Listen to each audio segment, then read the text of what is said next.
नमस्कार बंधुरा सुप्रभात सबाई भालो आछो तो आमिও भालो आছি। घुरे एसे शरीरटा एकटू खाराप हयेछिलो तो कयेकदिन भिडियो करते पारिनी, आबार शुरू करेছি। तो मेये आजके स्कूले जाबे, तो स्कूलेर टिफिनटा आमी आगे बानिये दिচ্ছি। आजके डिम पाउरुटी देबो।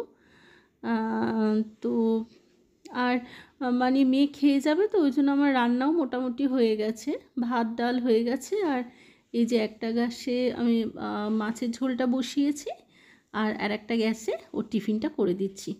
ও বেরিয়ে গেলে তারপর আবার মার টিফিন দেব। আর রান্নাঘর আমার দেখো পুরো এক হাঁটু হয়ে রয়েছে। মেয়ে আগে খেয়ে দিয়ে স্কুলে বেরিয়ে যাক, তারপর ধীরে ধীরে করব। আর আমার তো এখন নতুন ঘরে নতুন সংসার। আমরা দোতলায় উঠে এসেছি। গৃহপ্রবেশের ভিডিও আমি ছেড়েছিলাম, তোমরা হয়তো দেখেছো। তার পরপরই আবার আমরা গেছিলাম বেড়াতে শিটংয়ে। তো আর বেরিয়ে আসার পর একটু শরীরটা খারাপও ছিল, তো আবার ওই জন্য নতুন করে কদিন ভিডিও করতে পারিনি, নতুন করে আবার করছি। চলো আগে মেয়ে টিফিনটা গুছিয়ে দিয়ে যে ও খেতেও বসে গেছে।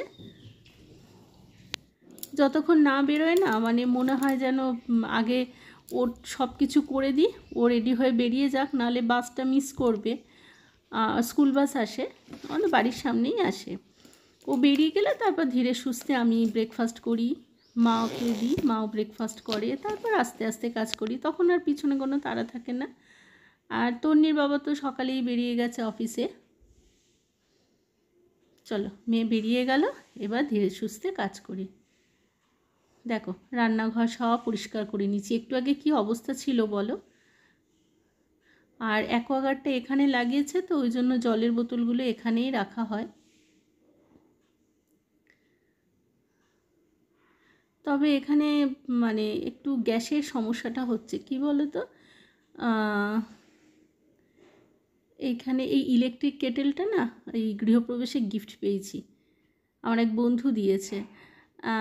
এই যে গ্যাসের পাইপটা ফুটোটা হচ্ছে এই দিকে, কিন্তু গ্যাসের এই পাইপের ওই জায়গাটা এত জাম হয়ে গেছে, এইখানে সিলিন্ডারটা ঢোকাবো, এবার এখানটা এমন জাম হয়ে গেছে যে পাইপটা খোলা যাচ্ছে না, যে কারণে সিলিন্ডারটা বাইরে রেখে এইভাবে কাজ করতে হচ্ছে। তো অসুবিধাই হচ্ছে একটু। তো যাই হোক, যতদিন ওটা ঠিক হয় একটু তো অসুবিধা হবেই। এই যে মা এখনও স্নানে যায়নি, টিফিন খাওয়া হয়ে গেছে, বসে বসে টিভি দেখছেন। আর এই যে তন্নি স্কুলে যাওয়ার আগে রুটিন গোছায়, বইপত্র ছড়িয়ে ছিটিয়ে চলে যায়, এগুলোকে পরিষ্কার করে নিই। রান্নাবান্না কমপ্লিট, রান্নাঘরের কাজও কমপ্লিট, কিন্তু ঘরটরগুলো একটু পরিষ্কার করতে হবে।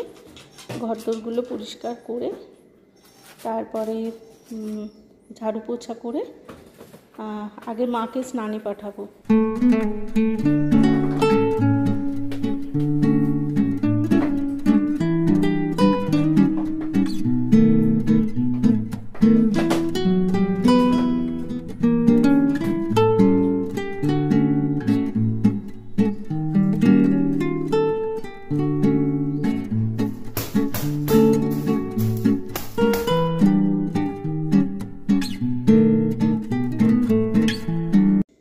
আমি একটা জিনিস দেখেছি, আমি যখনই কোথাও ঘুরতে যাই, ঘুরে আসার পর জানি না হয়তো সবারই এরকম একটা ব্যাপার থাকে, ঘুরে আসার পর বেশ দুদিন ধরে শরীরটা একটু খারাপ থাকে, তখন আর শরীর চলতে চায় না, তারপর আস্তে আস্তে আবার ঠিক হয়ে যায়।